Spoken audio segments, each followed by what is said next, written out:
Folks, we're here working on the pond again today. The difference is all my friends have gone home. I'm here by myself. That's going to give me a time to answer some of the questions, some of the bigger questions I think that have been asked on the prior episodes. So we're going to talk about the history, the whole history of our front yard here, including the pond, the flooding, etc. I'm also going to try to show you some detail of the different soil types, soil structures that we've got, that I'm trying to deal with, some of the future plans that we've got. Of course, we'll do some dirt work too. And beyond that, we'll see where it goes. Let's get started.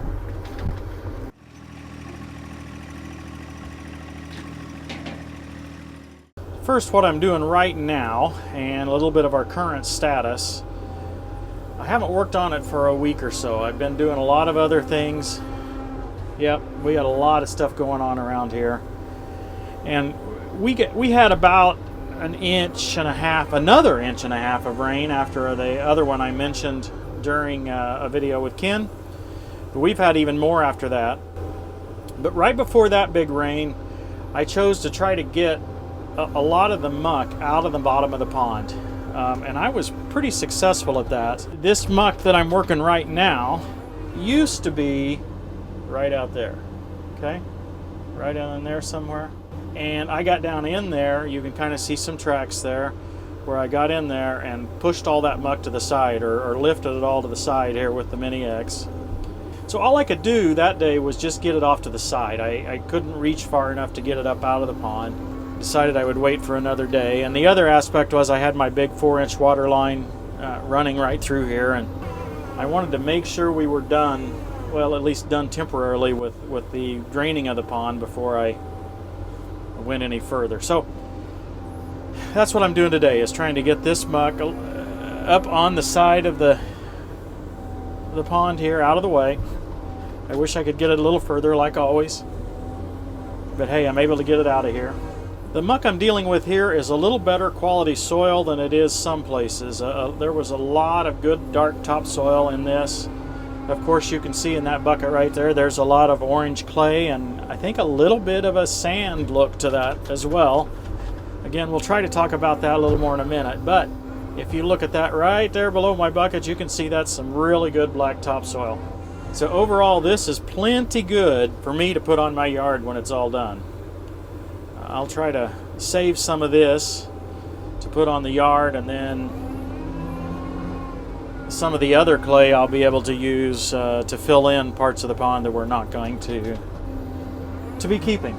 But before we get to what we're going to do with the pond, I think I really need to go back and give as brief of history as I can with where we've been on this property. We first saw this property, we've lived here about 4.5 years. We first saw this property almost 5 years ago. The time we saw it, it was for sale. It was an incredibly wet summer, much wetter than this one. And the day we came over here was when the remnants of a hurricane were coming through. Yeah, we're in Indiana, but we do see the tail ends of a lot of hurricanes. They come right on up through here into the Midwest. We don't see much wind to speak of, but what we do see is a lot of rain. And when I say a lot, I'm not talking about the 20 inches in an hour or whatever they get on the coast. No, I'm saying we might get 5 or 6 inches of rain. And in that situation, we were already wet. Everything was full and soaked, and here that hurricane came through. And when we came to see the house, the entire front yard was flooded. Perhaps that's why no one else had bought a house. We could tell we had a serious drainage issue, and we actually walked away from the house like everyone else at that point. We kept looking and just did not find anything else that came close to our requirements. We eventually came back to this one, and they lowered their price some, and so we worked out a deal to get it. We knew we had a lot of work to do, but we didn't start right then for a variety of reasons. The biggest reason was we had a lot of stuff to move. Now, if you've been with us for this entire time, you can go back in those videos, the first ones after we move, and you can tell. I mean, we didn't really probably say it much, but we were really struggling just to keep things going. We had to move into a new house. We had a shed that wasn't really livable, and I don't mean livable for us, I mean livable for the equipment. It needed a lot of work. In fact, we even discussed tearing it down at one point. So we had many other things to do than worry about our front yard, and so we deferred it. That was one of the reasons. Another reason was we didn't know what to do. We could tell that the yard flooded, but we didn't know how to keep it from flooding, and I thought the best idea was to observe. Just watch it. Watch it flood, watch it dry, see what was going on. And I think that turned out to be a wise approach. So what did we learn?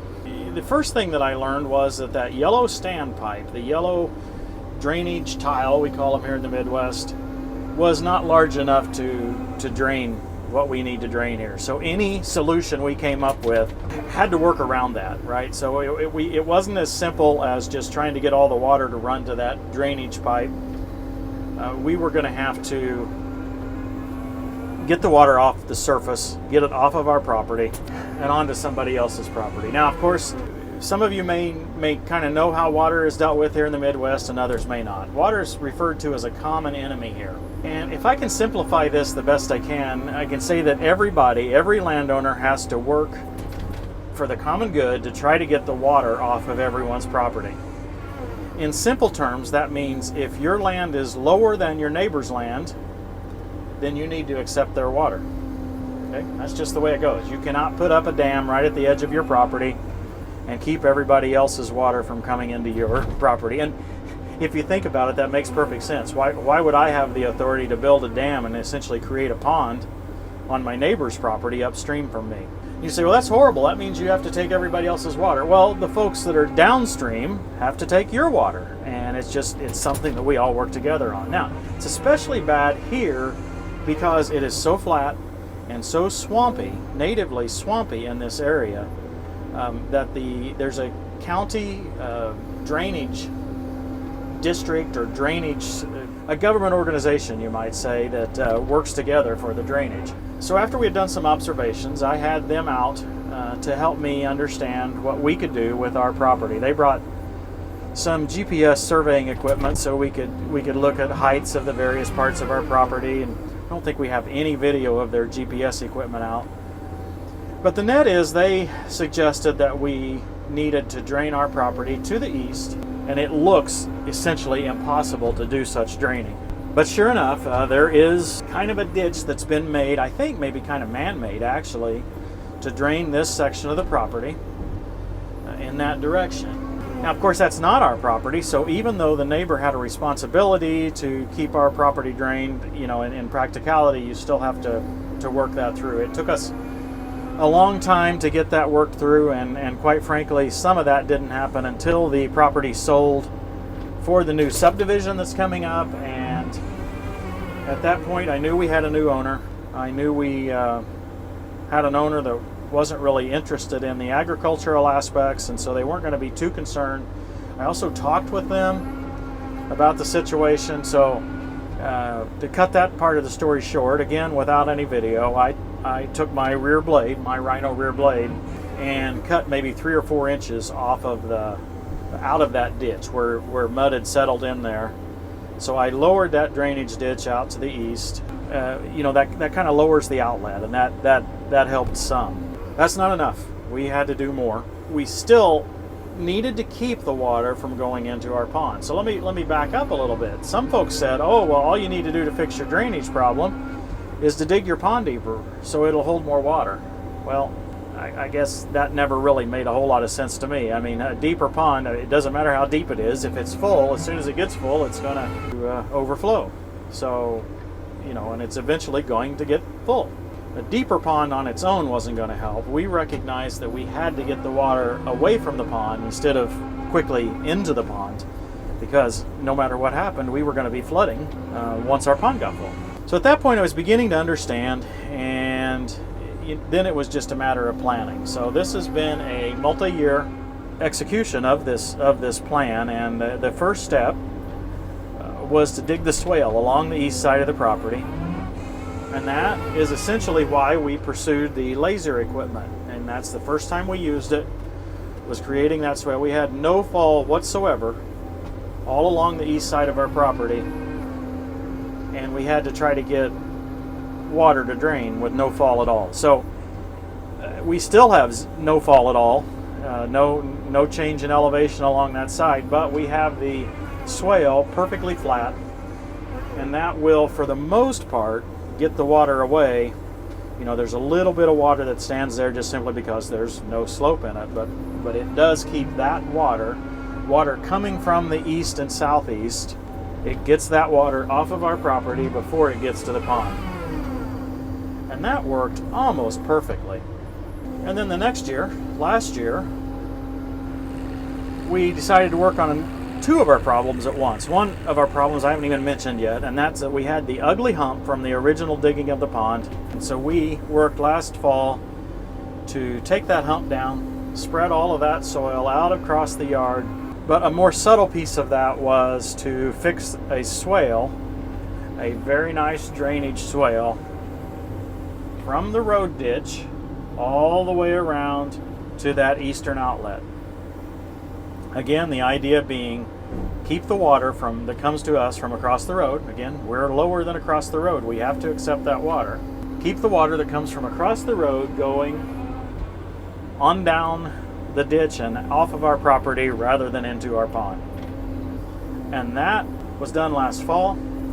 We had, I believe, 2 different rains this winter that tested that, and we almost succeeded. So close, I was excited. We held the water all the way across here, no problem. But the water went all the way down, I'm turning around here, all the way down the swale the wrong way. And there was a spot over on the southwest corner of the pond that was about 1 inch too low, and we filled up the pond once last winter from water that went all the way around our pond from north to south and then came in the south end.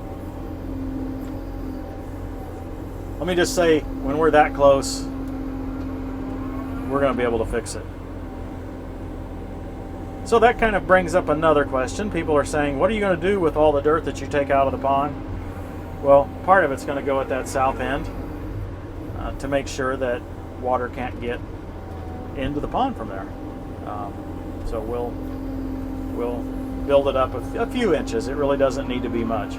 So there's still water that comes from the west, across our property from the west. Again, we were nearly the lowest, well, we are the lowest property in the neighborhood, with the exception of that one drainage area we have going out to the east. So now we still haven't dealt with the water from the west, but that is a much more minor amount of water. And again, we wouldn't have known that had we not had the 2 or 3 years of observation to see what was going on, see where the water mostly comes from.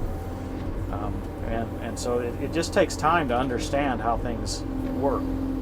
Now, if you're in a similar situation, you might be able to have an expert come in with GPS measuring equipment and be able to predict all of that up front. But hey, if you've got time like we did, we didn't have the equipment, we just weren't prepared to do the work anyway, then you can use your own observations. Well, that brings us to this year. So what does this pond project have to do with the drainage? And honestly, it has very little to do with the drainage. We believe. We don't think that what we're doing here is intended to fix drainage issues at all. I just felt like it was important to go through our drainage history and why it took so long then for us to even get to working on the pond. The issues with the pond were that it just doesn't look very nice. If we're going to have a pond in our front yard, we want it to look nicer than this. What was wrong with it? Well, it didn't hold water. It holds water good once you get the water level down about 4 feet from the surface. But right up next to the surface, it doesn't hold water. So you've seen on some other channels, Hometown Acres is one that comes to mind, where they've had water leakage issues out of their pond, and those are different scenarios than what we're seeing. Our pond has been fine in the bottom. It just doesn't work very well near the surface. The leakage for us is going out around the surface. Now, the way this pond is built, it doesn't really have an official levee, right? There's no dam at one end. It is literally just a hole in the ground. So it's not like we have leakage around an existing man-made dam. Our leakage is because it didn't have enough man-made work done to it. Our top 2 to 3 feet of soil here in this area is black topsoil, and that drains water very nicely, which is great for farming. It's not great for ponds. And we believe that's what's happening. We believe that black topsoil is allowing the water to drain out of it, out into, you know, the underground water supply wherever it goes. Maybe it even surfaces somewhere else nearby. We don't know, but we believe that's what's going on. So our plan is to dig down, get that topsoil away from the pond edge, and dig out what we might call a keyway, and then use some of the clay that we're getting out of the bottom of the pond and sides of the pond to build ourselves a new pond border to kind of seal it a little bit better. And that aspect is going to be done similarly, hopefully, to the way Neil at Dig Drive DIY has done his pond. Now, our planning and our execution will not be nearly as well as his, I'm sure. And Neil's an expert, an incredible expert when it comes to any type of project like this. So you should go check out his pond project, along with the millions of others that have. My goodness, his channel is growing. I want to congratulate Neil on the growth of his channel. Got the machine down here in the pond now. I think it might be a good time for me to show you some of the different soil types that I'm working with. I've got a spot right over here where I dug down, and you can clearly see, get my shadow out of the way, you can clearly see two different soil types here. This is a blue clay, gray clay, I don't know, definitely clay. So when you see the muck out in the middle, out in there, that we have pulled out, that is that blue mud, just like this. Now notice when it's dry, or dry enough, it seems to hold you up, but it gets mucky and does not support equipment or even hardly your feet when it gets really waterlogged and really soaked. Now, just above that we have some orange colored soil. Now sometimes that orange colored soil is real sandy. Okay, that's pretty sandy soil there. See some more of that up here by the excavator. Sorry for the shadows, that makes it a little harder to diagnose what you're looking at, I understand. There's one of about only 5 rocks I've found so far in the whole pond. But you can see this part of that orange is really sandy. A lot of that is right around here. Seems like this hump, a lot of this hump that's in the middle is pretty sandy. The sand, of course, really kind of scares me because we can't use that to make a levee or any sort of a barrier for water. That's going to be a little bit of a challenge. Now, over here we have that same yellow color. Now it's dry here. I'll take my boot here. You can see that it's that same yellow color as the sand, but it dries to a more white, and it's pretty much clay up there. You still see a little bit of sand in it, but for the most part it's clay, and you can tell it's solid. It's held up the excavator. The gator's been in here, and that's what we were working on that end down there. Now what I found is that there's a layer about that thick, right? About 2 feet thick in some of that area down here, or there on that you can see down there. A little bit deeper in some areas here. This hole right here was where I broke through it, and once I broke through into that blue clay, I had to keep digging to be able to get through. Some of this soil has been disturbed when the pond was originally dug, and some not. I've heard just so many stories about how he dug this pond. I sure wish I really knew. I wish he was a viewer of ours and would come in and comment, but I've heard a drag line did part of it. You can't see the semicircle as much as you could in some earlier episodes, but there was a hole here clearly in the middle that they dug much deeper, and either got tired of digging, ran out of time, who knows what, but they just one hole like that. This was not dug out down here nearly that deep. I ended up digging it out, as you saw in a prior episode, trying to make the connection there that, well, kind of failed. We really never got that road connected. And now I've got a puddle of water there that I need to get drained. So that might be a good project to do next. I could dig out some of this and see what that soil is there, enough to drain that water, And if I could dig it narrow enough, I might still be able to get across there, but I don't know if I really need to get across there with the excavator. I can get to both sides really good now.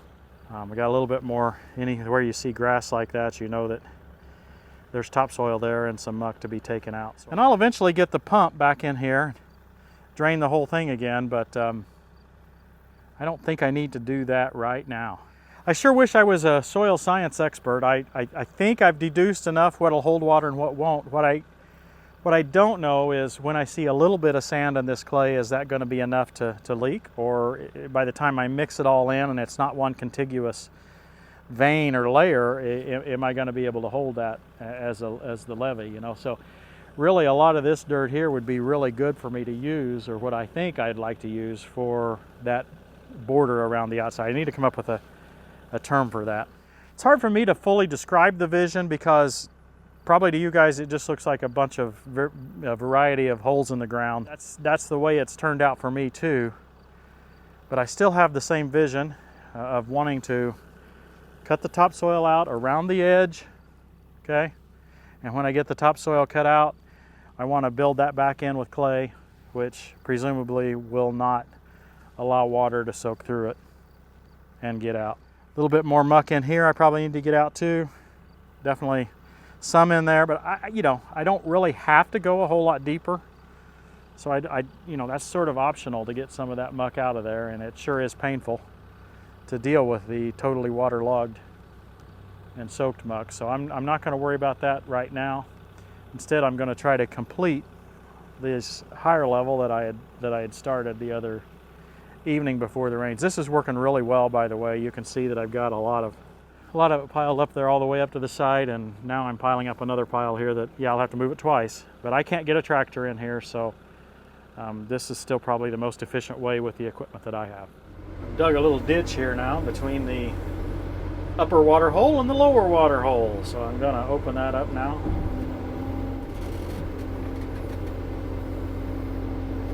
There she goes.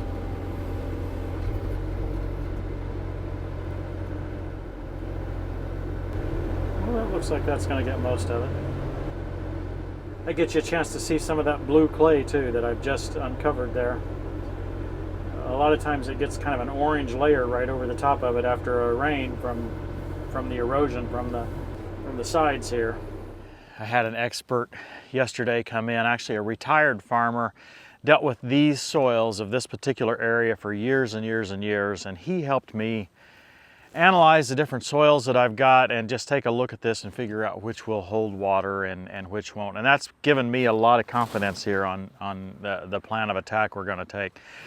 In our earlier episode, I've been able to see the comments now. There's obviously a delay in these videos, so I apologize for that delay. I can't help it. But from those comments, people just kind of thought we were all over the place. Well, to be honest, I've been leaving some of this quite rough down here because I didn't know exactly which soil we wanted to use for the next stage and which we wanted to discard. So it was best just to kind of leave it alone for that. So what my friend, the expert, said was that the blue, the grayish clay that's in the middle down there, right? See if I can point to it out there. That's what we need to use for our bowl. That's what we need to use to line the pond. He thought that would be best, and I kind of thought the same thing. I just had a few concerns about that, so he reassured me that that's going to hold water. That stuff is gooey and slimy and clay. It's going to be exactly what we need. So with that background, I've started to cut out here. This is where we'll put that bowl. Okay. So the intent is to dig out a little deeper here yet. It's still kind of sandy. This is kind of a sand clay mix. This is probably the sandiest area right here where I am right now. And we could have been getting some leaking there. But I've got to dig out to where we're pretty much exclusively blue clay, at least on part of this, so that I can get that sealed. Oh, I want to show you one more thing. I don't know how well you can see this, but I believe this is an old farm tile. And it could have been essentially leaching water out too, pulling water out. It's actually probably draining downhill this way, but if the water level were higher, it's going to essentially suck the water back out into the yard. We'll either take that out or we'll work around it. It's not a big deal either way. nearly full of mud, but we'll make sure that that's not effectively draining our pond going forward. We get a lot of questions about what we're going to do with the spoils. There's several answers to that. Some of it's going to be spread across the yard. Some of it's going to be put in the end of the pond. You can see we're beginning to fill in. This end down here on the south is going to be filled in probably up to all this grassy area, maybe a little further, right?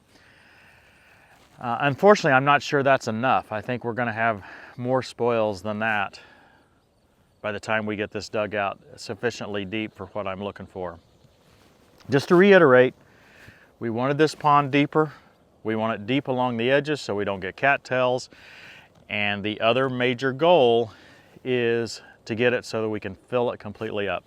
Because those are the biggest questions. What's your ultimate goal? What's your ultimate goal? Well, that's the goal. This episode's gone long, I know it. I'm sorry about that, but had a lot of stuff to talk about. I wanted to try to give you an overview the best we could. Hope you've enjoyed this. There'll be more to come. We're going to work all day at it, and that's going to be in another episode following this one. Thanks for watching, everybody. We'll see you next time on Tractor Time with Tim. No one calls on your name or strives to lay hold of you, for you have hidden your face from us and have given us over to our sins. Yet you, Lord, are our Father. We are the clay, you are the potter. We are all the work of your hand. Do not be angry beyond measure, Lord. Do not remember our sins forever. Oh, look on us, we pray, for we are all your people.